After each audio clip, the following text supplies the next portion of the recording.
हरि बोल। बहुत बहुत धन्यवाद सभी भक्तों का, धन्यवाद कीर्तन में भाग लेने के लिए। अभी हम लोग मंगलाचरण करते हैं। ओम अज्ञानतिमिरन्धस्य ज्ञानाञ्जन शलाकया चक्षुरुन्मीलितं येन तस्मै श्री गुरुवे नमः। श्री चैतन्य मनोभीष्टं स्थापितं येन भूतले स्वयं रूप कदा मह्यं ददाति स्वपदान्तिकम्। वन्देऽहं श्री गुरु श्री युगपदकमलं श्री गुरु वैष्णवांच च श्री रूपं साग्रजातं सहगण रघुनाथं वितं तं स्वजीवं स्वादेतं सावधूतं परिजं सहितं कृष्ण चैतन्य देवं श्री राधा कृष्ण पादान सहगण ललिता श्री विशाखा वितांत च। नम ओम विष्णु पादाय कृष्ण प्रेष्ठाय भूतले श्रीमते भक्ति वेदांत स्वामी इति नामने। नमस्ते सारस्वती देवे गौरवाणी प्रचारिणे निर्विशेषा शून्यवादी पाश्चात्य देश तारिणी। वांछा कल्पतरुभ्यश्च कृपा सिन्धुभ्येव च पतितानां पावनेभ्यो वैष्णवेभ्यो नमो नमः। नमो महावदान्याय कृष्ण प्रेम पदायते कृष्णाय कृष्ण चैतन्य नामने गौरत्पिषे नमः। हे कृष्ण करुणा सिंधु दीन बंधु जगतपते गोपेश गोपिका कांत राधा कांत नमस्तुते। तप्त कांचन गौरांगी राधे बिंदावनेश्वरी विषभानुसुते देवी प्रणमामि हरिप्रिये। नीलांचल निवासाय नित्याय परमात्मने बलभद्र सुभद्रायां जगन्नाथाय ते नमः। जय श्री कृष्ण चैतन्य प्रभु नित्यानंद श्री अद्वैत गदाधर श्रीवासादि गौर भक्त बिंद मुखम करोति वाचालम पंगु लंघेगिं यत्कृपातमहं वंदे श्री गुरुं दीनतारिणं परमानंद माधवं श्री चैतन्येश्वरं। हरे कृष्ण कृष्ण कृष्ण हरे हरे हरे राम राम राम हरे हरे। श्री श्री मंगलाचरण की जय। शिला प्रभुपाद की जय। हरे कृष्णा। आज के इस भागवतम चर्चा में सभी भक्तों का हार्दिक स्वागत है। सभी भक्तों के चरणों में मेरा सादर दंडवत प्रणाम है। राधा माधव राधा गोविंद गुरु परम वैष्णव की असीम कृपा से हम सब भक्त मिलकर सिर्फ भागवतम के ऊपर कई दिनों से चर्चा कर पा रहे हैं। कैंटो 10 में है, अध्याय 2 में शीर्षक देवताओं द्वारा गर्भस्थ कृष्ण की स्तुति। इसके पहले जो हमने पहला अध्याय कंप्लीट किया है उसको हम लोग संक्षेप में दोहराते हैं। परीक्षित महाराज सुखदेव का स्वामी से कहते हैं कि आपने सूर्य और चंद्र वंश का बहुत डिटेल में वर्णन किया।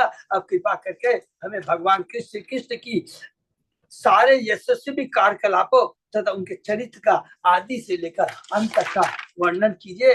मेरे उन भगवान का ग्लोरिफिकेशन कीजिए जिनकी कृपा से, जिनकी असीम कृपा से मेरे बाबा अर्जुन तथा अन्यों ने कुरुक्षेत्र जैसे युद्ध स्थल को कुरुक्षेत्र रूपी युद्ध स्थल रूपी सागर को बड़ी आसानी से पार कर लिया। स्वयं भगवान ने मेरी, जब मैं माँ के गर्भ में था, प्रवेश करके अश्वत्थामा से ब्रह्मास्त्र से रक्षा की। मुझे बताइए भगवान बलराम कैसे पहले माता देवकी और फिर माता रोहिणी के घर में शांतरित हुए। श्री कृष्ण अपने पिता वासुदेव का घर छोड़ करके वृंदावन क्यों गए? उन्होंने अपनी माता के भाई कंस को क्यों मारा? इसके उत्तर में परीक्षित सुखदेव गोस्वामी उत्तर देना शुरू करते हैं कि किस प्रकार एक बार पृथ्वी जब अधर्मी राजाओं के अधार्मिक कार्यों से दुखी हो जाती है तब वो ब्रह्मा जी के पास जाते हैं और ब्रह्मा जी शिव और अन्य देवताओं को लेकर भगवान के पास जाते हैं और भगवान की पुरुष युक्त वैदिक मंत्रों के द्वारा उनकी प्रार्थना करते हैं। तब भगवान आकाशवाणी के माध्यम से कहते हैं कि मैं स्वयं असुरों का, अधर्मियों का नाश करने के लिए अपने सारे अंशावतार के संग में अवतरित होऊंगा। हरि बोल। और तुम सब देवता भी यदुवंश में तुम लोग प्रकट हो, उत्पन्न हो। यह कह करके भगवान उस ये सारी बातें ब्रह्मा जी देवताओं को बताते हैं कि देखो भगवान ने ऐसा ऐसा कहा है।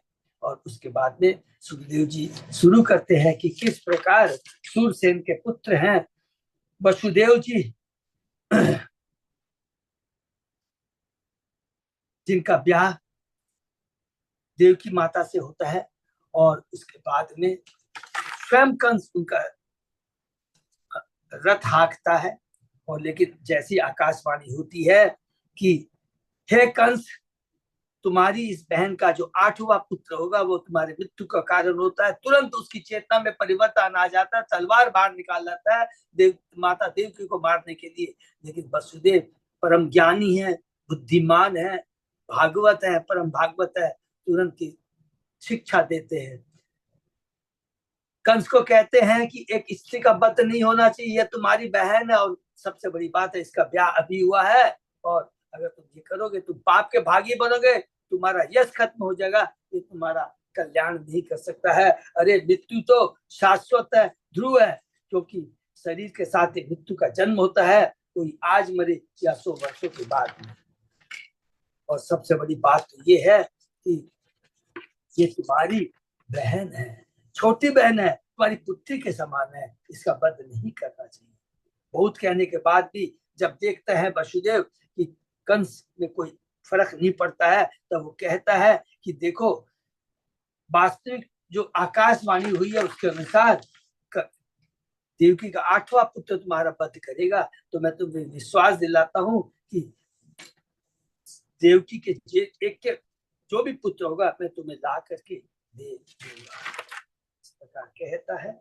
और इसके बाद कहने के बाद में प्रभुपाद जी तत्व के तात्पर्य के माध्यम से वृत्ति के बारे में, मन की चंचलता के बारे में बहुत अलग अलग बताते हैं हम लोगों को, धर्म के बारे में, निवृत्तिष्ठ के बारे में, उत्तम श्लोक के बारे में, महामाया योग माया के बारे में, और उसके बाद में बताते जो हम लोगों ने कल पढ़ा था कि जो भगवान का भक्त होता है सब भगवान की भक्ति में रहता है, वो किस पद पे रहता है, मथुरा पद पे रहता है, उसकी स्थिति मथुरा पद पे होती है।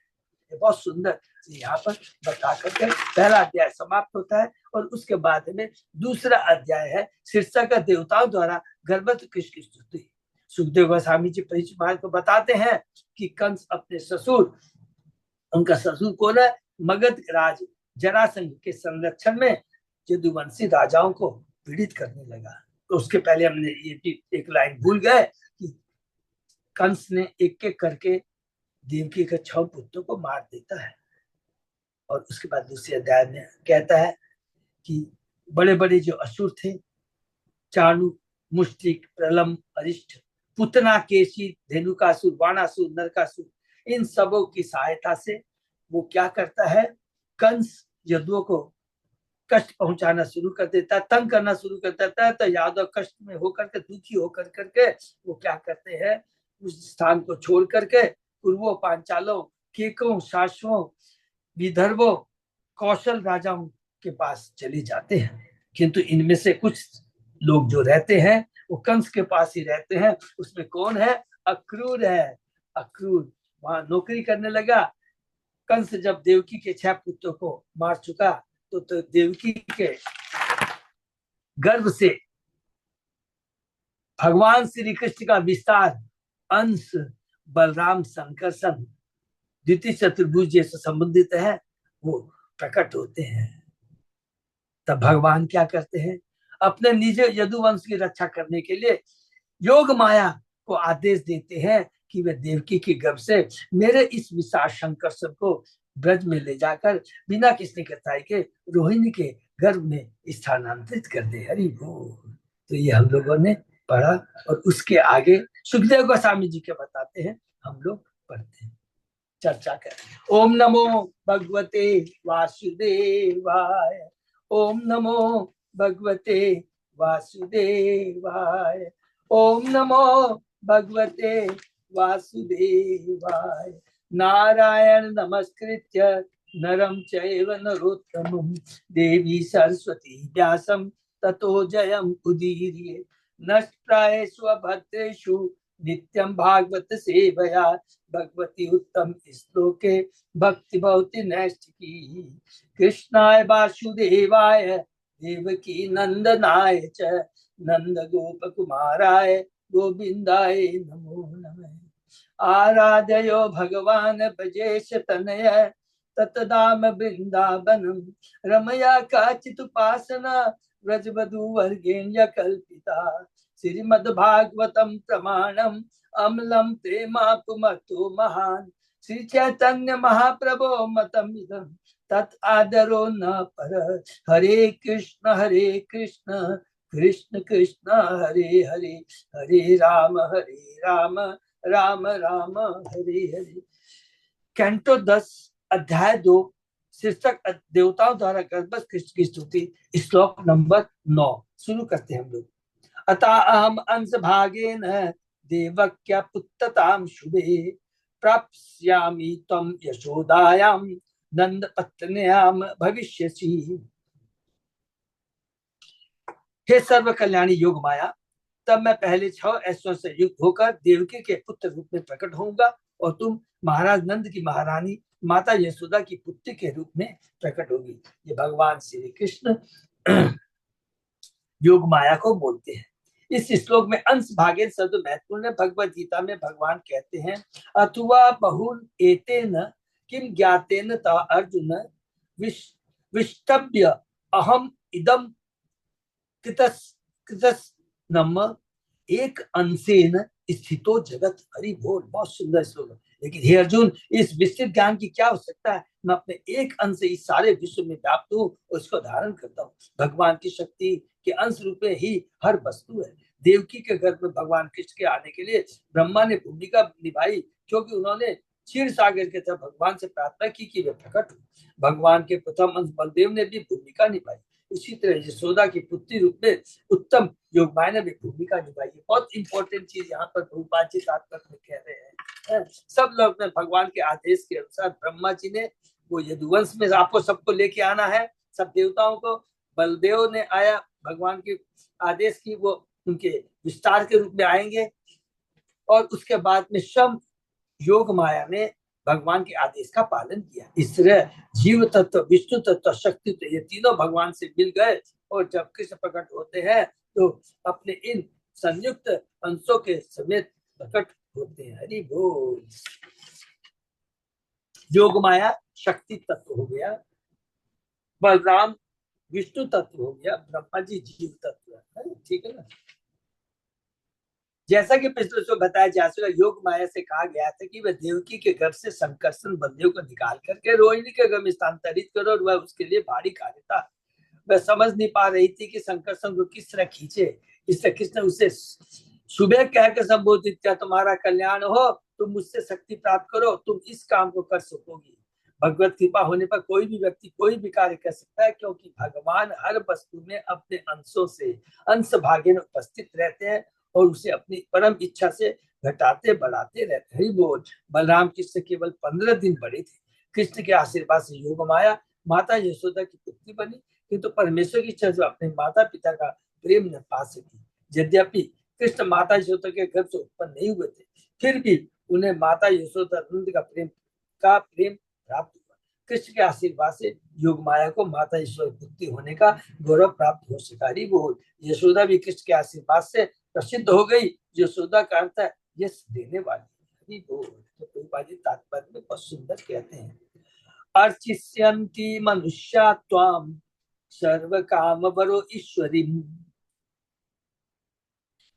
धूप धूप आहार बलि भी सर्व काम वर प्रदाम।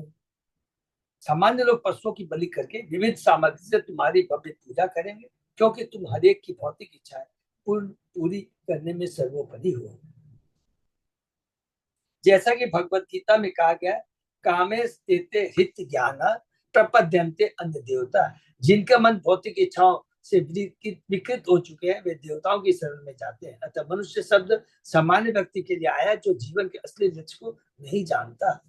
ऐसा व्यक्ति उच्च परिवार में जन्म लेकर भौतिक आनंद उठाना चाहता है, जहां शिक्षा, सौंदर्य तथा प्रचुर ऐश्वर्य भोगा जा सकता है, जो इस भौतिक संसार में वांछनीय है। जीवन के असली लक्ष्य को भूलने वाला व्यक्ति माया शक्ति अर्थात दुर्गा देवी की पूजा विविध प्रकार के लिए विविध स्थानों तथा नामों से कर सकता है। तो यही योग माया है। भौतिक जगत में महामाया के रूप में योग माया की अंश प्रकट होती है और बद्ध जीवों की भौतिक इच्छाओं को पूरा करती है। जिस तरह कृष्ण की पूजा हेतु भारत में अनेक पवित्र स्थान है, उसी तरह दुर्गा देवी या यशोदा की पुत्री के रूप में उत्पन्न माया देवी की पूजा के भी अनेक पवित्र स्थान है। कंस को धोखा देने के बाद माया देवी सामान्य लोगों से नियमित पूजा कराने के लिए अनेक स्थानों में विशेषतः विंध्याचल में विकीर्ण हो गए। मनुष्य को तो वास्तव में आत्म तत्व अर्थात आत्मा का सत्य तथा परमात्मा को जानने में रुचि रखनी चाहिए। जो लोग आत्म तत्व में रुचि रखते हैं वे भगवान की पूजा करते हैं। यस्मिन् विज्ञाते सर्वमेहं विज्ञातम् भवति। फिर भी जैसा कि इस अध्याय के अगले श्लोक में बताया गया, जो लोग आत्म तत्व को नहीं समझ सकते, अपश्यताम आत्म तत्वम, वे योग माया के विभिन्न रूपों की पूजा करते हैं। इसलिए भगवद गीता में श्रीमद् भागवतम में कहा गया है, स्वतव्यातिनी राजेंद्र नृणाम संति सहस्रः अपश्यताम आत्म तत्वम गृहेषु गृह मेधि नाम। बहुत सुंदर श्लोक है। हे राजन, जो लोग भौतिक संसार में फंसे हैं वे परम सत्य के ज्ञान के प्रति अंधे होने से मानव समाज में अनेक प्रकार के विषयों को सुनते रहते हैं। जो लोग इस भौतिक संसार में रहना चाहते हैं और आत्मिक मुक्ति में रुचि नहीं रखते, उनके पास करने के लिए अनेक भौतिक कार्य होते हैं, किंतु जो आध्यात्मिक मुक्ति में रुचि रखता है उसका एकमात्र कर्तव्य होता है कि वह पूरी तरह कृष्ण की शरण कर ले। सर्व धर्मान परित्यज्य मामेकम शरणम। ऐसा व्यक्ति भौतिक भोग में रुचि नहीं रखता। तो ये भौतिक जगत के बारे में बताया है, गृह मेदी के बारे में बताया है, जिसका उद्योग केवल अपने इंद्रिय तृप्ति करना है। गृहस्थ और गृह मेदी दोनों में अंतर है।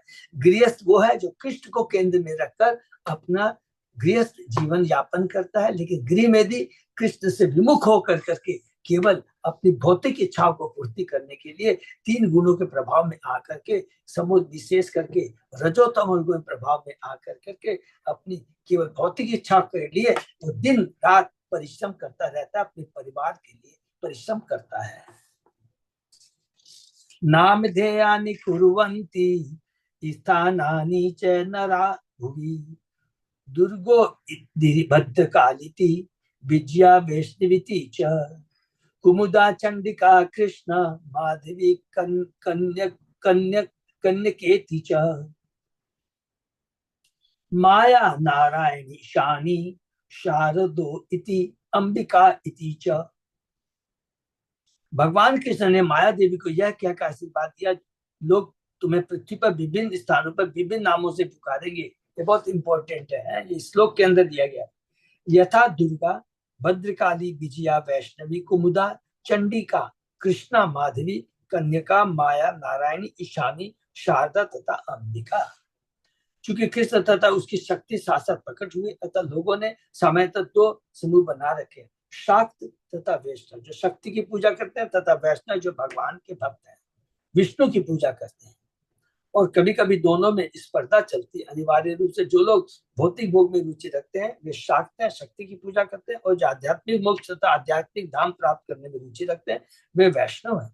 चूंकि लोग सामान्यतः भौतिक भोग में रुचि रखते हैं, अतः वे भगवान की शक्ति माया देवी की पूजा करते हैं, किंतु वैष्णव जन शुद्ध शाक्त अथवा शुद्ध भक्त होते हैं, क्योंकि हरे कृष्ण मंत्र भगवान की शक्ति हरा की पूजा को सूचित करता है। हर वैष्णव भगवान की शक्ति से प्रार्थना करता है कि वह ऐसा अवसर प्रदान करे जिससे भगवान की सेवा उनकी आध्यात्मिक शक्ति समेत कर सके।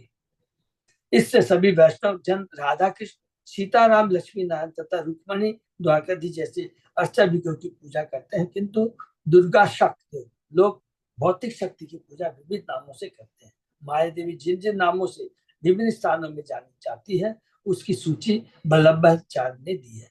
वे वाराणसी में दुर्गा, अवंती में भद्रकाली, उड़ीसा में विजया, कोल्हापुर में वैष्णवी या महालक्ष्मी कहलाती है। महालक्ष्मी तो अंबिका की प्रतिनिधि बंबई में है।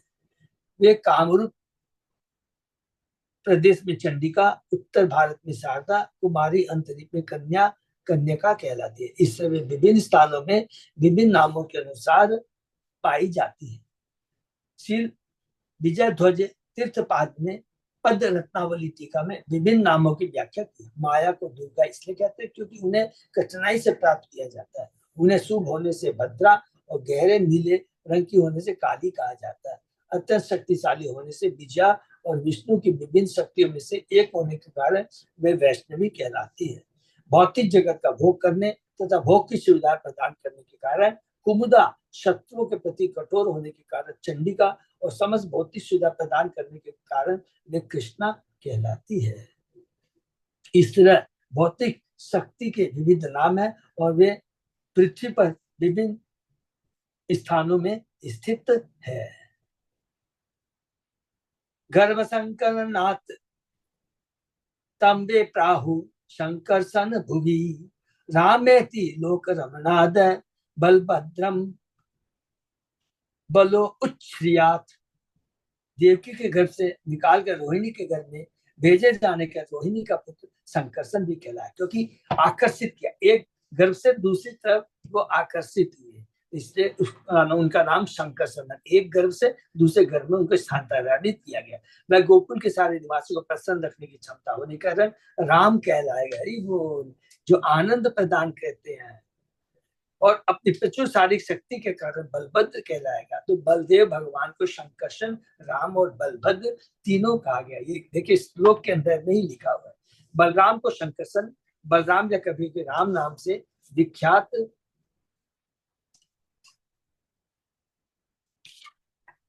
होने के ये कुछ कारण। महामंत्र हरे कृष्ण कृष्ण कृष्ण हरे हरे, हरे राम राम राम हरे में जब राम को बलराम कहा जाता है तो कुछ लोग आपत्ति करते हैं। भले भगवान राम के भक्तों को इसमें आपत्ति हो, किंतु बलराम तथा भगवान राम में कोई अंतर नहीं है। ये भी बहुत इंपॉर्टेंट चीज है, इसको नोट करके रख लेंगे।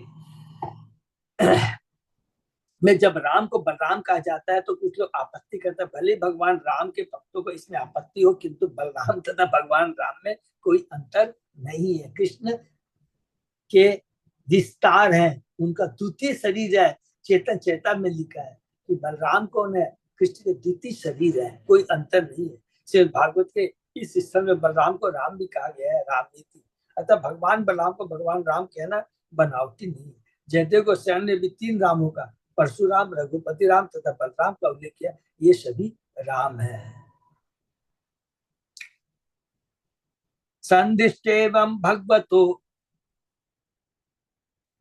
तथेत्योमिति तत्वचः ततिगृहां परिक्रम्य गाम गता तथा करोत्। भगवान से इस तरह आदेश पाकर योग माया ने उसे तुरंत स्वीकार कर लिया। उसने वैदिक मंत्र ओम के साथ पुष्टि की कि उससे जो कहा गया है उसे वह करेगी। इसके बाद उसने उनकी परिक्रमा की और वह पृथ्वी पर स्थित नंद गोकुल नामक स्थान के लिए चल पड़ी। वहां उसने वैसा ही किया जैसा कि उसे आदेश मिला था। भगवान का आदेश पाकर योग माया ने अपनी दोहरी सहमति, हाँ मैं आपका कहना करूंगी, तथा ओम कहकर व्यक्त की। बोल श्री विश्वनाथ ठाकुर की टीका की ओम वैदिक पुष्टि का सूचक है। इस योग माया ने भगवान के आदेश को वैदिक आदेश के रूप में ग्रहण किया। हरि बोल। यह तथ्य है कि भगवान जो भी कहते हैं वह वैदिक आदेश होता है। हरि बोल। भगवान जो भी कहते हैं वैदिक आदेश होता है, जिसको उपेक्षा नहीं की जानी चाहिए। वैदिक आदेशों में न तो कोई त्रुटि है, न कोई भ्रांति और न धोखाधड़ी, क्योंकि ये सब भगवान के मुख से निकली है। जीवों में 4 दोष पाए जाते हैं, लेकिन भगवान में कोई दोष नहीं है। भगवान इनसे ऊपर है। इसलिए भगवान और जो वेद है भगवान के द्वारा ही लिखे गए। वेदस्य समेव सर्वस्ताम हित सन्निमिषो मत स्मृति गानम पौनम च वेदस्य वेद वेद कृत विदे चाह। थोड़ा सा तो बहुत सुंदर श्लोक का 15 अध्याय का 15वां श्लोक है। इसलिए वैदिक प्रमाण को समझे बिना शास्त्र का उदाहरण देना निरर्थक है। वैदिक आदेशों की पीछा नहीं की जानी चाहिए, प्रत्युत वेदों में दिए गए आदेशों को दृढ़ता से पूरा करना चाहिए। भगवत गीता में कहा गया है, तस्मास्त शास्त्रम प्रमाणम ते कार्य अकार्य व्यवस्थितो ज्ञात्वा शास्त्र विधान उत्तम कर्म कर्तुम यह अर्हसि। मनुष्य को चाहिए कि शास्त्रों के नियमों के द्वारा कर्तव्य तथा अकर्तव्य को समझे। ऐसे विधान को जानते उसको चाहिए कि उसके साथ कार्य करे, जिससे वह क्रमशः ऊपर उठ सके। गर्भे प्रणीते देवाख्या रोहिणी योग निद्रया अहो विशंसितो गर्भ इति पोरा विचुक्रशु। जब योग माया द्वारा देवकी का बालक खींच करके रोहिणी के गर्भ स्थापित कर दिया गया तो देवकी को लगा कि उसे गर्भपात हो गया। फलतः महल के सारे निवासी जोर जोर से यह कहकर विलाप करने लगे, हाय देवकी का बच्चा जाता है। महल के सारे वासियों में कंस भी सम्मिलित था। जब सारे लोग विलाप कर रहे थे तो दयावश कंस भी यह सोच कर उसके साथ विलाप करने लगा कि हो न हो देवताओं के कारण या अन्य किसी बाहरी कारण से देवकी का यह गर्भपात हो गया। किंतु हरिवंश में योग माया द्वारा देवकी के गर्भ से बालक को खींच करके रोहिणी के 7 मास के गर्भ में स्थापित करने की पूर्ति की पूरी कथा वर्णित है। अर्धरात्रि में गहरी नींद में सोते सोते रोहिणी को लगा मानो सपने में उसे गर्भपात हो गया। कुछ समय बाद जब वह जगी तो उसने देखा कि सचमुच ऐसा ही हो चुका है, अतः वह बहुत चिंतित थी। किंतु योग माया ने उसे बतलाया, हे सुबह तुम्हारे बालक को पुनः स्थापित किया जा रहा है। मैं देवकी के गर्भ से एक बालक खींच रही हूँ, इसलिए तुम्हारे बालक का नाम शंकरशन होगा। योग निद्रा शब्द महत्वपूर्ण है। जब आत्म साचा मनुष्य अध्यात्म से पुनः जुड़ता है तो मनुष्य अपने जीवन को स्वप्न मानता है। भगवत गीता में कहा गया है, या निशा सर्वभूतानां तस्याम जागृति संयमी यस्याम जागृति भूतानि सा निशा पश्यतो मुनि। जो सभी जीवों के लिए रात है वह संयमी पुरुषों के लिए जगने का समय है, और जो सारे जीवों के जगने का समय है वही मुनियों के लिए रात होती है। आत्म साचा की अवस्था योग निद्रा कहलाती है। इस अवस्था में सारे भौतिक कार्यक्रम स्वप्रपद प्रतीत होते हैं। इस तरह योग निद्रा व्याख्या योग माया के रूप में की जा सकती है। बहुत इंपॉर्टेंट श्लोक है, ये बहुत सिंपल है। हम लोग ने भगवत गीता में पढ़ा है कि जब भौतिक जगत के लोग हैं, सोचते हैं हम लोग जग रहे हैं, हम लोग ये क्या करें, तो भौतिक जगत के लोगों के जो कार्य है, जो आध्यात्मिक जगत, जो आध्यात्मिक चेतना में भरा चढ़ा है, उसके लिए वो रात्रि के समान है, उससे उसको कोई लेना देना नहीं होता है। लेकिन जब हम भक्ति करते हैं, भगवान में भक्त परम भक्त होता है, भक्ति करते हैं, जो गृह मेदी होती हैं उनके लिए वो रात्रि के समान है, क्योंकि उनको भक्ति से कोई लेना देना नहीं होता है।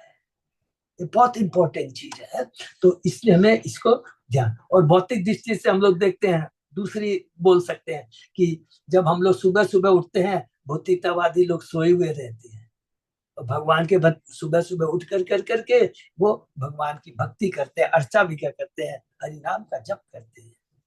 ठीक है ना। मुझे यहाँ पे 7वें पुत्र के बारे में दिया हुआ है क्या ये?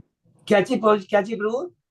जैसे देवकी के 7वां पुत्र के बारे में है क्या ये, मतलब जो ट्रांसफर जो हो हाँ रहे हाँ हैं हाँ प्रभु, 7वां पुत्र, यस, बलराम के बारे में प्रभु, यस, बलराम के बारे में, वो बलराम, वहां यस, पे मतलब एक गर्भपात हो जाता है, वहां पर रोहिणी में स्थापित हो जाता है। यस प्रभु, वो आप कर पाते हो, उधर आ जाता है, और इधर में वो योग माया उधर में ये रोहिणी माता जी के घर में स्थानांतरित होता है और यहाँ से निकलता है। ठीक है ना प्रभु।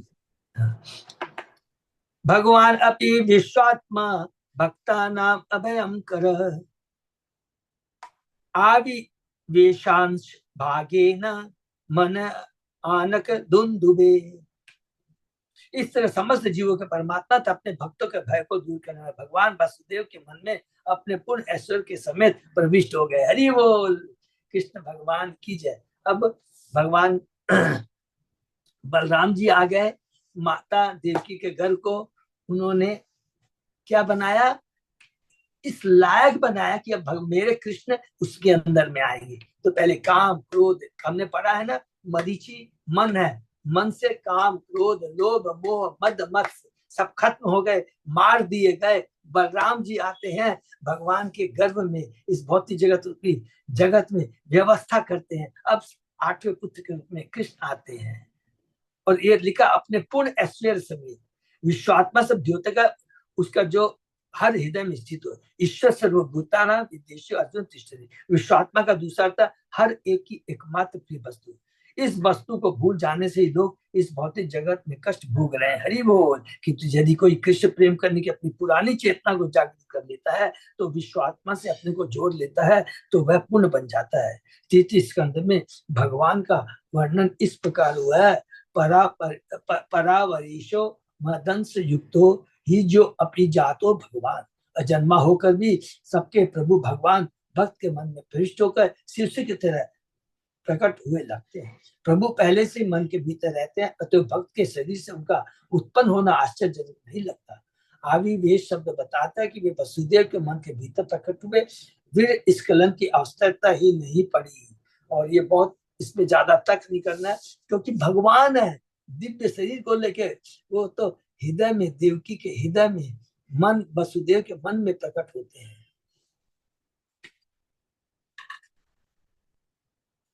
श्रीपाद श्रीधर स्वामी तथा श्री विश्वनाथ चक्रवर्ती सिखाओं का यही मत है। वैष्णव तोषणी में श्री सनातन गोस्वामी कहते हैं कि वसुदेव के मन के भीतर चेतना जगी। श्री वीर राघव आचार्य भी कहते हैं कि वसुदेव देवता में से एक थे और चेतना जागृत होने के रूप में भगवान उनके मन के भीतर प्रविष्ट हुए।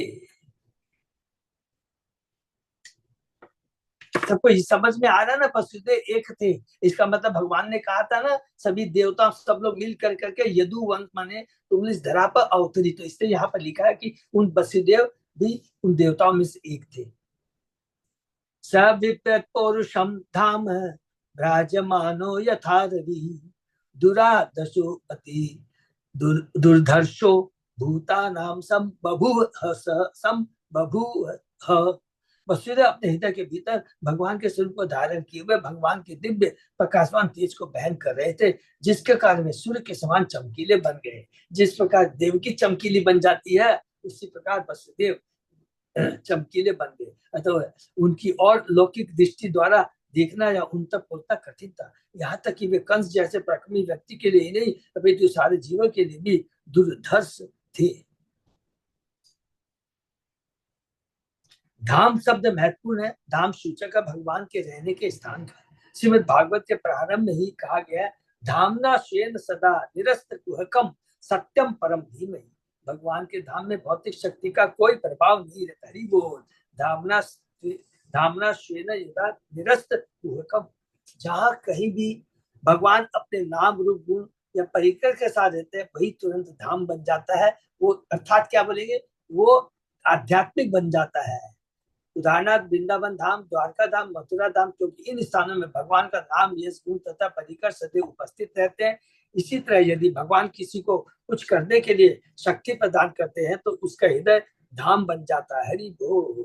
और वह इतना शक्तिशाली बन जाता है कि वह न केवल उसके शत्रु अपितु सारे लोग उसके कार्यकलापों को देखकर चकित रह जाते हैं। दुर्धर्ष होने के कारण इसके शत्रु चकित हुए बिना नहीं रहते, जैसा कि दुरादशो अति दुर्धर्ष है शब्दों के द्वारा बताया गया है। पौरुषम धाम की व्याख्या अनेक आचार्यों ने की है। श्री वीर राघव आचार्य कहते हैं कि ये शब्द भगवान के तेज के सूचक है। विजय ध्वज का कहना है कि ये शब्द विष्णु तेज के सूचक है और सुखदेव इसे भगवत स्वरूप कहते हैं। वैष्णव तोषणी के अनुसार ये शब्द परमेश्वर के तेज के प्रभाव को सूचित करते हैं तथा विश्वनाथ चक्रवर्ती ठाकुर कहते हैं कि यह भगवान के प्राकट्य के सूचक है। ततो जगत मंगलम अच्युत अंशम समाहितम सूर्य सुतेन देवी तदार सर्वात्मकम आत्मभूतम काष्ठा यथानंद करम मनस्त। तत्पश्चात परम तेजस्वी संपूर्ण जगत के लिए सर्वमंगल भगवान अपने अंशों समेत वसुदेव के मन से देवकी के मन में स्थानांतरित कर दिए गए। हरि बोल। इस वसुदेव से दीक्षा प्राप्त करने से देवकी सबों की आदि चेतना समस्त कारणों के कारण भगवान कृष्ण को अपने अंतरंग हृदय में धारण करने के कारण सुंदर बन गई, तेजस्वी बन गई। जिस तरह उदित चंद्रमा को पाकर पूर्व दिशा सुंदर बन जाती है, स्वयं भगवान जिसके हृदय में प्रवेश किए हैं तो स्वयं तो दिव्य होना ही होना है। मनस्थ सब बताता कि भगवान को वसुदेव के मन से देवकी के हृदय में स्थानांतरित किया गया। हमें ध्यान देना होगा कि भगवान को देवकी के हृदय में किसी सामान्य विधि के द्वारा नहीं अपितु दीक्षा द्वारा स्थानांतरित किया गया है। इससे यहाँ पर दीक्षा की महत्ता का उल्लेख हुआ है। जब तक अपने हृदय में भगवान को बहन करने वाले उपयुक्त व्यक्ति द्वारा वो दीक्षित नहीं होता, तब तक उसे अपने हृदय के भीतर भगवान को बहन करने की शक्ति प्राप्त नहीं हो सकती है। वो भगवान की कृपा के बिना, गुरु की कृपा के बिना नहीं हो सकता। अच्युतांशम शब्द का प्रयोग इसलिए किया गया क्योंकि भगवान षड ऐश्वर्यपूर्ण, धन, बल, यश, ज्ञान, स्वतंत्रता, त्याग से वे कभी भी अपने निजी ऐश्वर्य से विलग नहीं होते। ब्रह्म संहिता में ठीक ही कहा गया है, रामादि मूर्तिषु कला नियमेन तिष्ठन्। भगवान अपने सारे अंशों, देखिए सब याद रखेंगे, बहुत इंपॉर्टेंट ये ब्रह्म संहिता। भगवान अपने सारे अंशों यथा राम, नरसिंह, वर आदि के सहित सदैव स्थित होते हैं। जब स्वयं कृष्ण आते हैं इसलिए यहाँ पर अच्युतम शब्द का विशेष रूप से प्रयोग हुआ है। इससे सूचित होता है कि भगवान से अपने अंश और ऐश्वर्यों के साथ उपस्थित रहते हैं। तब योगी जन जिस रूप में उनका कृत्रिम ढंग से चिंतन करते हैं उसकी व्यवस्था नहीं रह जाती, सॉरी उसकी आवश्यकता नहीं रह जाती। माने भगवान स्वयं भगवान की पूजा करने से सब अवतारों देवताओं सबकी पूजा हो जाती है। ध्यानावस्थिता तत्गतेन मनसा पश्यन्ति यम योगिनः। योगी जन अपने मन के भीतर परम पुरुष का ध्यान करते हैं, किंतु भक्त के लिए भगवान उपस्थित रहते हैं। उनकी उपस्थिति को प्रमाणिक द्वारा दीक्षा के माध्यम से जागृत किए जाने की ही आवश्यकता पड़ती है। जीव की जो ओरिजिनल चेतना है उसको प्रमाणिक गुरु दीक्षा के जागृत किए जाने के माने गुरु के माध्यम से हमारी जो सोई चेतना है उसको जागृत किया, माने हमारी जो वास्तविक जो चेतना वो कौन सी है? वसुदेव चेतना। वसुदेव चेतना का मतलब सबको मालूम है ना, 3 गुणों से ऊपर है, वो कलुषित नहीं रहती है क्योंकि वो भगवान का अंश है। और गुरु के माध्यम से हम अपनी इस कलुषित चेतना को वसुदेव चेतना तक पहुंचा सकते हैं। भगवान को देवकी के घर के भीतर रहने की आवश्यकता नहीं थी, क्योंकि देवकी के हृदय में उनकी उपस्थिति उनको धारण करने के लिए पर्याप्त थी। जहाँ पर यह सोचने के लिए मना किया गया कि वसुदेव द्वारा देवकी घर से कृष्ण उत्पन्न किए गए और वे उन्हें अपने गर्भ में धारण किए थे। जब वसुदेव भगवान को अपने हृदय में धारण किए हुए थे तो वे उस चमकते सूर्य जैसे लग रहे थे। और उसके बाद में उन्होंने कहाँ स्थानांतरित, किसके हृदय में स्थानांतरित कर दिया? देवकी के। तो देवकी चमकने लगी, जिसकी चमचमाती किरणें सामान्य व्यक्ति के लिए सदा असह्य तथा झुलसवानी होती है। वसुदेव के शुद्ध हृदय में भगवान का जो रूप स्थित था वह कृष्ण के आदि रूप से भिन्न नहीं। हरि बोल। कृष्ण के रूप का कहीं भी और विशेषता हृदय में प्राकट्य धाम कहलाता है। धाम न केवल कृष्ण के रूप का भी तो उसके नाम रूप गुण का परिकर भी तथा परिकर का भी द्योतक है। सब कुछ एक साथ प्रकट होता है। इस अपनी पूर्ण शक्तियों समेत भगवान का नित्य रूप वसुदेव के मन से देवकी के मन में उसी तरह स्थानांतरित किया गया जिस तरह डूबते सूर्य की किरणें पूर्व में उदय होने वाले चंद्रमा में स्थानांतरित हो जाती है। बोल। भगवान कृष्ण वसुदेव के शरीर से देवकी के शरीर में प्रविष्ट हुए। वे सामान्य जीव की परिस्थितियों से परे थे। कृष्ण कहीं भी रहे वे नारायण जैसे अपने अंशों तथा भगवान नरसिंह महाराज जैसे अवतारों के साथ रहते हैं। इससे वे जगत की सामान्य परिस्थितियों से परे होते हैं। इससे देव की अद्वितीय एवं सृष्टि के कारण से भगवान का धाम बन गई। किंतु कंस के घर में होने से वे दबी हुई अग्नि या अप्रयुक्त विद्या की तरह दिख रही थी।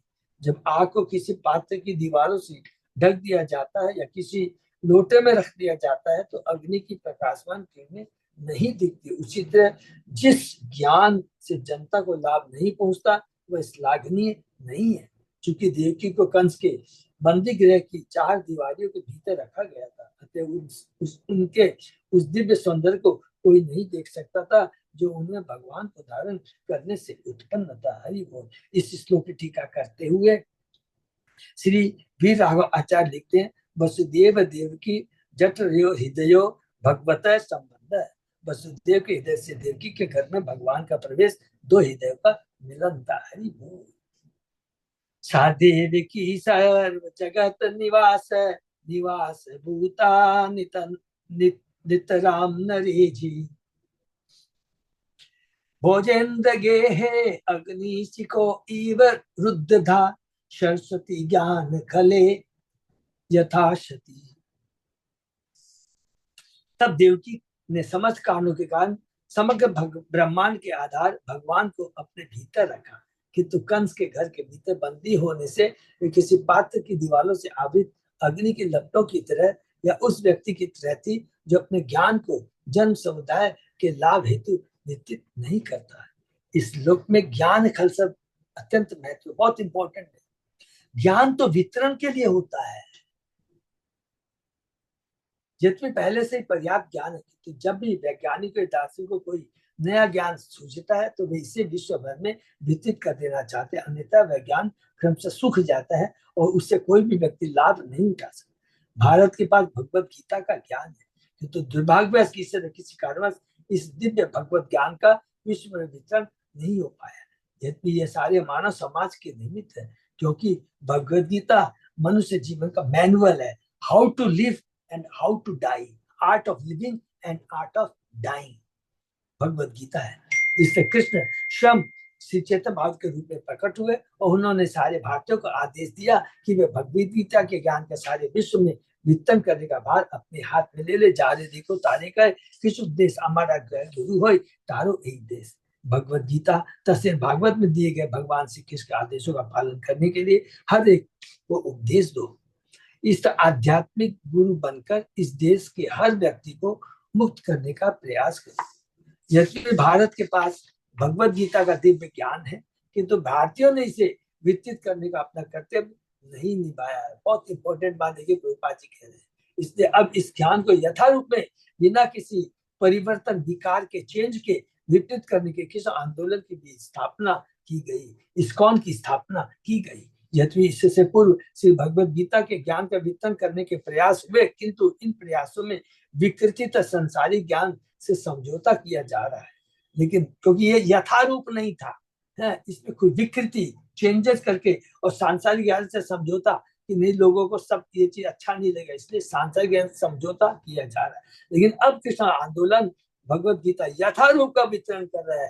प्रभुपाद जी कह रहे हैं क्लियर कि अब मैं ये जो भगवत गीता यथारूप में, इसमें कोई विकृति कोई चेंज अपने मन से कुछ भी प्लस माइनस ऐड सब्सट्रैक्ट कुछ भी नहीं किया गया है। और लोग इस ज्ञान का लाभ उठाकर कृष्ण भावना की ओर जग रहे हैं और कृष्ण के भक्त बन रहे हैं। इस तरह ज्ञान के समुचित वितरण के शुभारंभ से न केवल सारा विश्व लाभान्वित होगा, अभी तो मानव समाज में भारत की कीर्ति बढ़ेगी। हरि बोल।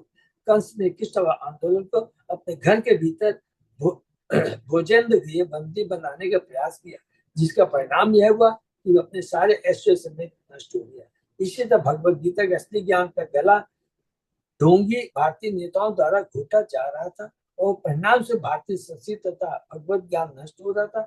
किंतु अब कृष्ण भावना के प्रसार के साथ ही भगवत गीता का सही उपयोग होने लगा। हरि बोल। तो जो पाखंडी होते हैं, जो अपने को बहुत ज्ञानी कहते हैं अकॉर्डिंग टू, मेरे अनुसार जो अपने परिवर्तन करते हैं, ये सब प्रभुपाद जी कहते हैं मैंने अब ये जो भगवत गीता यथारूप लिखी है, इसमें कोई भी विकृति कोई चेंजेस नहीं है और कोई भी हमने सांसारिक ज्ञान को इसमें नहीं जोड़ा है। ताम विच्छकंस प्रभया अजितांतराम विरोचयन्तीं भवनं शुचि स्मिताम् आहेश में प्राण हरो हरि रूहा ध्रुवम सितो जत पुरेयमी दिश पुरेयमी अदृशी। गर्भ में भगवान के होने से देवकी जिस स्थान में बंदी थी, वहां के सारे बातों को वे प्रकाशित करने हरि बोल। उसे प्रसन्न शुद्ध तथा हसमुख देखकर कंस ने सोचा इसके भीतर स्थित भगवान विष्णु अब मेरा वध करेंगे। इसके पूर्व देवकी कभी भी इतनी तेजवान तथा प्रसन्न नहीं दिखाई दी। देखिए भगवान का तेज कितना है, 700 तेज है। माता देव उसी प्रकार जो भगवान की भक्ति से जुड़ता है वो भी बहुत सुंदर लगता है भक्ति से। उसमें दिव्य माने उसका जो स्वरूप हम देखेंगे ना, उसमें बड़ा दिव्य उसका चेहरा हो जाता है उसमें। और जब आध्यात्मिक शक्ति है वो भक्त को पूरा दिव्य बना देती है, अलौकिक बना देती है। भगवत गीता में भगवान का ने कहा यदा ही धर्म से गलाने भव की बात अभ्युत्थानम धर्म से तथात्मानम सृजन। हे भरतवंशी, जब जब धर्म की हानि होती है और अधर्म की प्रधानता हो जाती है, तब तब मैं अवतार लेता हूँ। इस युग में संप्रति मानव कर्तव्यों के पालन में असाधारण गलतियां हो रही है। मानव जीवन इस साक्षात्कार के निमित्त है, किंतु दुर्भाग्यवश भौतिकतावादी सभ्यता शरीर के इंद्रियों पर जोर देती है और शरीर के भीतर की प्राण शक्ति को समझने पर हरि बोल। जैसा कि भगवत स्पष्ट कहा गया देहिनो अस्मिन्यता देहे कुमारम योगम। शरीर के भीतर शरीर का स्वामी प्राण शक्ति है जो अधिक महत्वपूर्ण है, किंतु मानव समाज इतना पतित हो चुका है कि शरीर के भीतर की प्राण शक्ति को न समझ भारी वस्तुओं में व्यस्त रहता है। केवल हम लोग शरीर को सजाने के लिए, शरीर की भौतिक आवश्यकता पूर्ति करने के लिए सारा प्रयत्न करते हैं, लेकिन शरीर के भीतर जो शाश्वत आत्मा, जो भगवान का शाश्वत अंश है, उसके कल्याण के लिए कि किस प्रकार इसको भौतिक शरीर से निकाल करके परमपिता परमेश्वर के साथ उसको जोड़ दिया जाए, इसका प्रयास नहीं हो रहा है। यह मानव कर्तव्य की एक त्रुटि है, जिससे कृष्ण ने कृष्ण आंदोलन के घर में जन्म या शरण ले रखी है। इससे कंस जैसा लोग अत्यंत भयभीत है। कितनी बड़ी बात, इससे कृष्ण ने कृष्ण आंदोलन के घर में जन्म या शरण ले रखी है। इसलिए कंस जैसे लोग अत्यंत भयभीत हैं और इस आंदोलन विशेषता पश्चिमी देशों में रोकने में लगे हुए। एक राजनीतिक ने तो यहाँ तक कह दिया कि कृष्ण आंदोलन महामारी की तरह फैल रहा है और यदि इसे तुरंत नहीं रोका गया तो यह 10 वर्षों में सरकारी शक्ति को हथिया सकता है। देखिए प्रभुपाद जी कह रहे हैं, जो राजनीतिक होते हैं उनकी कितनी कलुषित चेतना होती है। निसंदेह किस आंदोलन में ऐसी शक्ति है, जैसा कि अधिकृत लोगों ने कहा है। चेतन चैतन्य में आदि लीला में हम लोग अभी पढ़ेंगे, कली काले राम नाम रूप में कृष्ण अवतार। इस युग में कृष्ण हरे कृष्ण महामंत्र में प्रकट हुए। कृष्ण भाव ने आंदोलन जंगल की आग की तरह सारे विश्व में फैल रहा है और इस तरह फैलता रहेगा। कंस जैसे व्यक्ति इस आंदोलन की प्रकृति से तथा तरुण पीढ़ी द्वारा इसकी स्वीकृति से भयभीत है, किंतु जिस कृष्ण को कंस नहीं मार पाया, उससे आंदोलन कंस सदी के व्यक्तियों के रोके नहीं रुकेगा। हरि बोल। अगर ये जो कृष्ण भावनित का प्रचार हो रहा है, इसको जो राजनीतिक है, जो कि अभक्त हैं, असुर प्रवृत्ति वाले हैं, अगर इस आंदोलन को रोकना चाहेंगे तो कभी भी रोक नहीं पाएंगे। यह आंदोलन अधिकाधिक बढ़ता रहेगा यदि इस आंदोलन के नेता विधि विधानों का पालन करते हुए और हरे कृष्ण महामंत्र का नियमित कीर्तन करते हुए कृष्ण भावना प्रभावित बने रहे। हरि बोल। तो हमारा बहुत बड़ा दायित्व है, जो प्रभुपाद जी ने इतनी सुंदर इस्कॉन की व्यवस्था की है, इतने मंदिर दिए, इतने आचार्य दिए, इतने ग्रंथ हमें दिए हैं, तो हमें इस कृष्ण भावन आंदोलन के प्रचार को रुकना नहीं है, आगे बढ़ाते रहना है। ये बहुत बड़ा हमारा दायित्व है कि मध्य तस्मिन् करणीयम कर्णिमाशु में यत अर्थ तंतो न विहंति विक्रमम्। स्त्रिया स्वसुर्गु मतया वधो अयम यशा श्रियम हंति अनुकाल मायु। कंस ने सोचा, अब मुझे क्या करना चाहिए। अपना लक्ष्य जानने वाले भगवान परित्राण साधु विनाश हेतु अपना पराक्रम त्यागने वाले नहीं। देव की स्त्री है, वह मेरी बहन है और गर्भवती भी है। यदि मैं उसे मार डालूं तो मेरे यश ऐश्वर्य तथा आयु निश्चित रूप से नष्ट हो जाएंगे। देखिए, असुर को भी ज्ञान है, वेदों का ज्ञान है, उनको सब कुछ ज्ञान है, लेकिन ये क्या है, वो जीवन में अपनाते नहीं है। वैदिक अनुसार स्त्री, ब्राह्मण, वृद्ध, शिशु तथा गाय का कभी भी वध नहीं किया जाना। ऐसा लगता है कि भगवान का परम शत्रु होते हुए भी कंस वैदिक संस्कृति से अवगत था और इस तथ्य के प्रति जागरूक था कि आत्मा एक शरीर से दूसरे में ध्यानांतर करता है और मनुष्य इस जीवन के कर्मों के साथ अगले जीवन में कष्ट भोगता है। इसलिए वह देवकी का वध करने से डर रहा था, क्योंकि वह स्त्री थी, फिर उसकी बहन थी और तीसवर वह गर्भवती थी। क्षत्रिय वीरता पूर्वक कार्य करके विख्यात होता है, किंतु ऐसी स्थिति को मारने में कौन सी बहादुरी होगी जो उसकी सदन में थी। इसलिए वह देवकी का वध करके जघन्य कार्य नहीं करना चाहता था।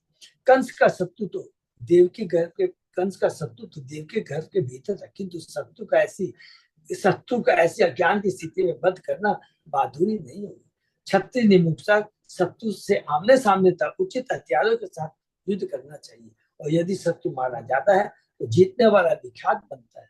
कंस ने इस बातों पर बड़े विवेक से तर्क वितर्क किया और यह पूरी तरह जानते हुए कि देवकी के गर्भ में उसका शत्रु प्रकट हो चुका है, वह उसका वध करने से अपने को रोकता रहा। सुंदर सुंदर प्रभुपाद जी हमें बता रहे हैं।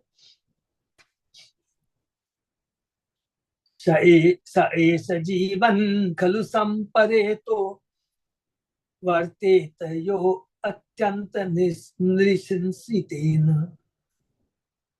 देहे मिते तम मनुजा शपन्ति गंता तमो अंधम तनुमानिनो ध्रुवम।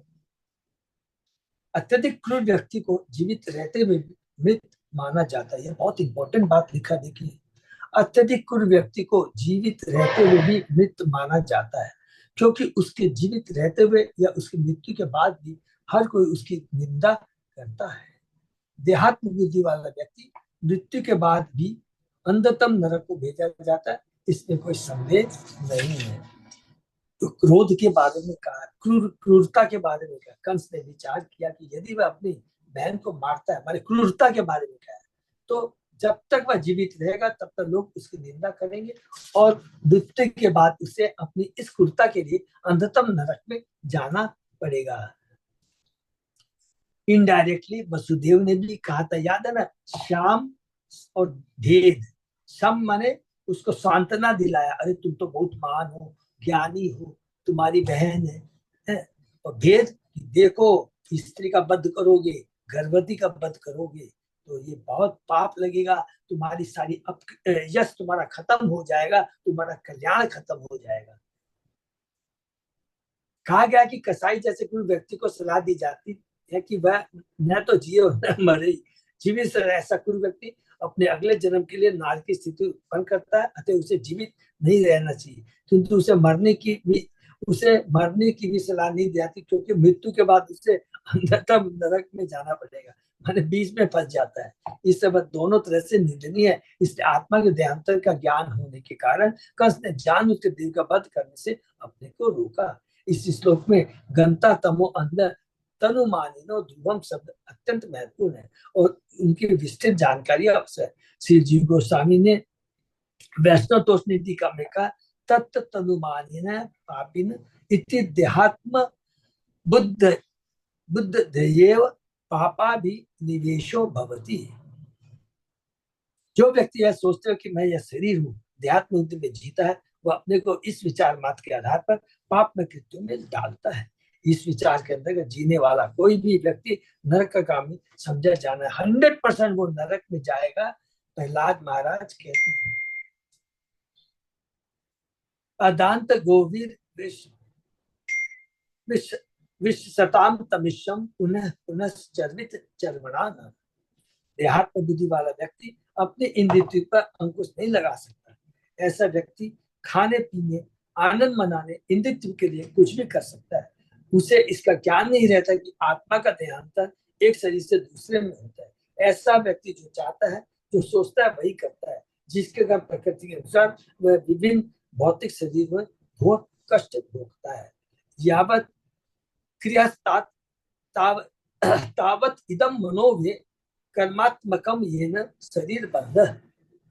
देहात्म बुद्धि के कारण मनुष्य कर्मानुबंध अर्थात कर्म द्वारा बंध रहता है, और जब तक उसका मन कर्म में लीन रहता है तब तक उसे शरीर ग्रहण करना पड़ता है। यह शरीर बंध कष्ट का कारण है।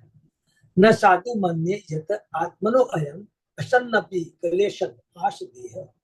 यद्यपि शरीर क्षणभंगुर है और यह अनेक प्रकार से कष्ट प्रदान करता है, किंतु दुर्भाग्यवश मानव सभ्यता तनुमानी अर्थात देहात्म बुद्धि पर आश्रित है, जिसमें मनुष्य सोचता है मैं अमुक राष्ट्र से संबंध हूँ, मैं इस समुदाय का हूँ, उस समुदाय का हूँ, आदि आदि।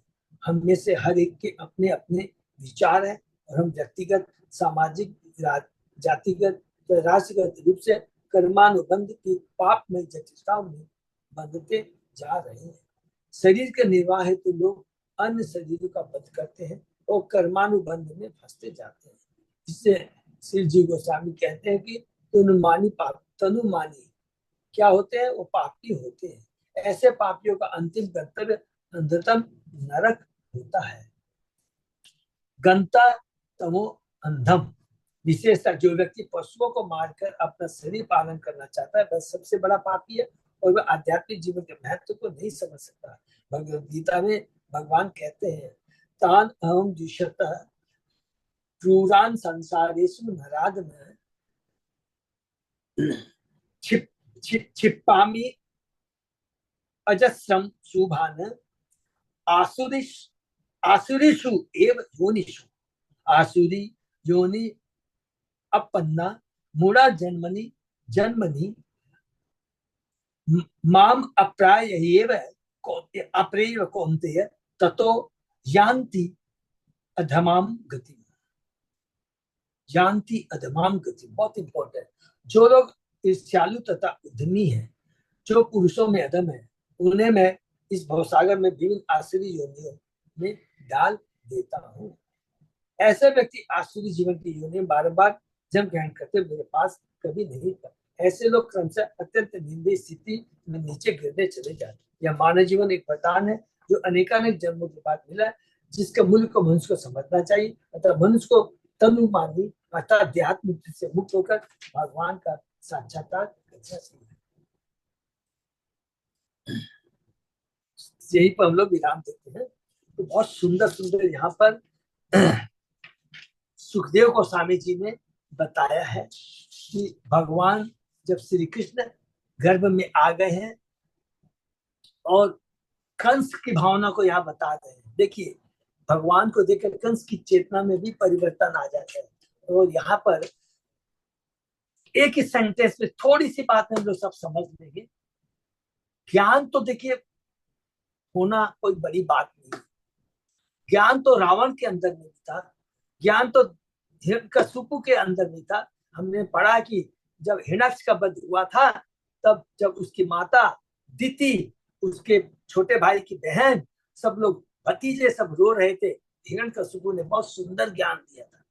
लेकिन दुर्भाग्यवश सुर और असुर में अंतर ये होता है कि सुर उस ज्ञान को अपने जीवन में धारण करता है, असुर उस ज्ञान को अपने जीवन में धारण नहीं करता है। हमारी भी, हम सोचते हैं कि हम असुर नहीं है, लेकिन वास्तव में बड़ी सूक्ष्म दृष्टि से हम देखेंगे, अगर हम भौतिकता में ही फंसे हुए हैं, ज्ञान है लेकिन अपने जीवन में उसको उतारते नहीं, विज्ञान में पढ़ना नहीं करते, तो सच पूछा जाए तो हम भी आसुरी प्रवृत्ति वाले कहलाएंगे। बहुत स्ट्रिक्ट सेंस में कह रहा हूँ। क्यों आसुरी प्रवृत्ति कहलाएंगे? क्योंकि मनुष्य जीवन आत्म साक्षात्कार के लिए है। और अगर हम इस मनुष्य जीवन का सदुपयोग इस भौतिक जगत से छुटकारा पाने में भगवान की भक्ति कर करके, शुद्ध भक्ति कर करके इसका सदुपयोग नहीं करते हैं, तो ये बेकार है। यही बोलना चाहते हैं। देखिए, बहुत सुंदर है। इसमें प्रभुपाद जी बार बार तात्पर्य बताते हैं कि कंस सोचता मुझे क्या करना चाहिए।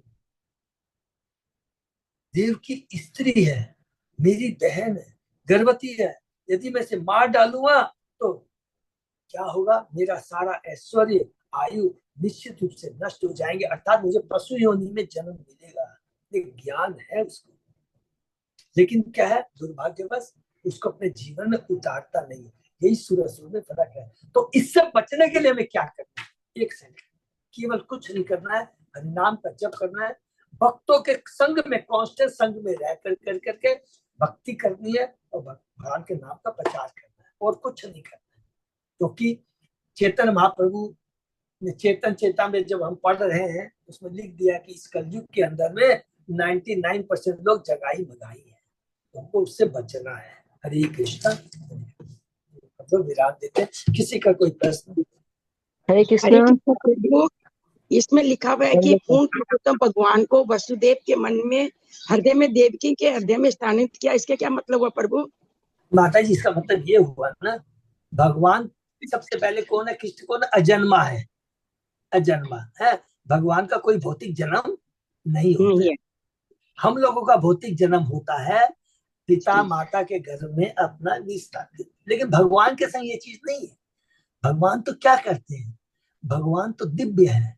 वो सबसे पहले वसुदेव के मन में आते हैं। तो जैसे वसुदेव के मन में आ जाते हैं तो वो उनका चेहरा चमकने लगता है वसुदेव का। फिर वसुदेव के मन से वो देवकी के मन में, देव के हृदय में स्थानांतरित हो जाते हैं।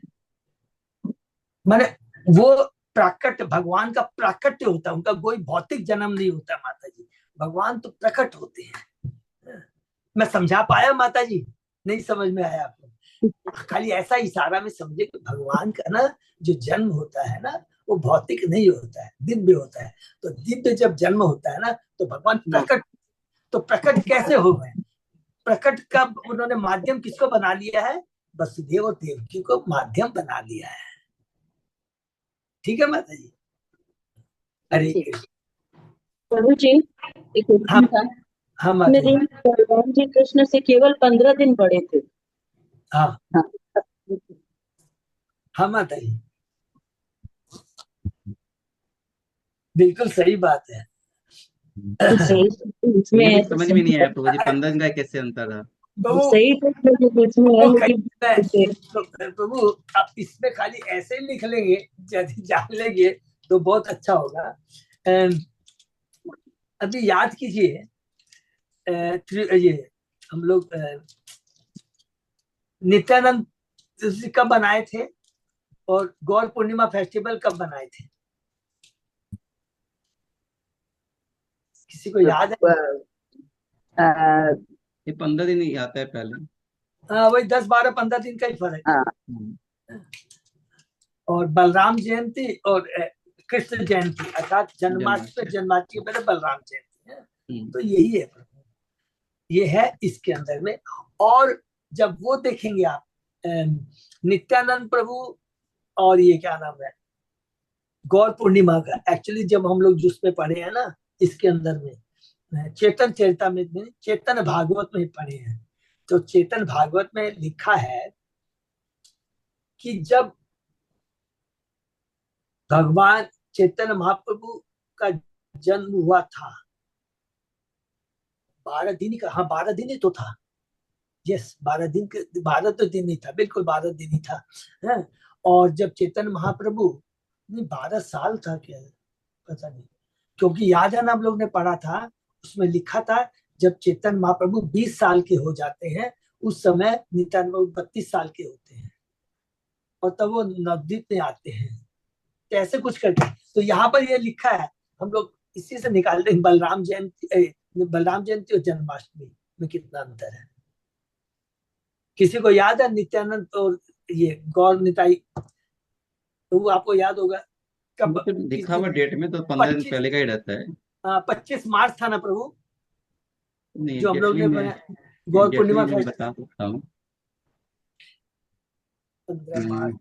15 मार्च गौर पूर्णिमा प्रभु जी 14 मार्च को मनाए थे, और 14 मार्च को बनाया गया था। 11 फरवरी को मनाए थे। और 9 नहीं 11 को, 10 या नित्यानंद 11 10 फरवरी को का मनाए था थे। और गौर पूर्णिमा 14 मार्च का था। तो यहाँ तो 25 दिन हो नित्यानंद गए। जैसे 10 फरवरी का था, तो यहाँ 15 दिन हो गया, और उधर ये बलराम 14 जयंती मार्च का था। तो मोटा मोटी आपका मतलब 1 महीने से कम है, मतलब 16, 17, 18 उसी के आसपास का ही वही रहता है। और यहाँ पर कृष्ण, और वो देखिए बलराम जयंती और जन्माष्टमी है किसके पास? 4। इसमें 8 दिन का डिफरेंस रहता है प्रभु जी। कितने दिन का? 8 दिन का। हम लोग बलराम जयंती जो मनाते हैं वो पूर्णिमा के दिन मनाते हैं, सावन पूर्णिमा होता है ना, राखी वाले दिन। अच्छा, और उसके 8 दिन के बाद जन्माष्टमी आता है। हाँ तो वहाँ इस बार भी बलराम जयंती 9 अगस्त को है और जन्माष्टमी 16 अगस्त को है। तो 9 दिन का फर्क हुआ क्या? हाँ हाँ हाँ। हाँ, तो ऐसे 8-9 दिन का रहता है, तो इसी तरह लिखा गया है, तो कोई बात नहीं। सिंपली ये जानना कि बलराम जी पहले आते हैं, तत्व को समझना है, ये बहुत इंपॉर्टेंट चीज है। सब लोग को तत्व समझ में आ गया। तत्व क्या है? 1 मिनट और ले लेते हैं। तत्व का मतलब क्या हो गया कि जब भी बलराम जी आते हैं, उनका उद्देश्य क्या होता है? भगवान की लीलाओं में सहयोग प्रदान करना, सारी व्यवस्था करना। ये बलराम जी इसलिए पहले आते हैं। एक तो तत्व ये हुआ। दूसरा तत्व क्या हुआ कि देवकी के जब गर्भ में आते हैं या हृदय के अंदर में आते हैं, तो भगवान उसी के हृदय में आते हैं जिसके हृदय में काम, क्रोध, लोभ, मोह, बद्ध, मत्सर नहीं रहता है। जब वो हट जाता है तो बलराम जी आके निरीक्षण करते हैं, हाँ काम, क्रोध, लोभ, मोह, मद मत्सर नहीं है, तो तब भगवान को इशारा करते हैं अब तुम आ जाओ, तब कृष्ण आते हैं। ये सब तत्व की बातें हैं, तो बहुत अच्छी चीज है। हरे कृष्णा। तो ये हम लोग विराम देते हैं। हरे कृष्णा। हरे कृष्ण। दंडवत प्रणाम। दंडवत प्रणाम।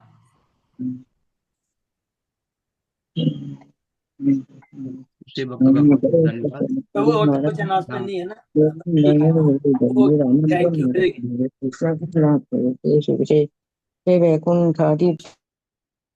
अनाउंसमेंट तो कुछ नहीं। सभी भक्तों का बहुत बहुत धन्यवाद। कृष्ण नहीं विराम करते हैं, फिर कल सुबह 7 बजे।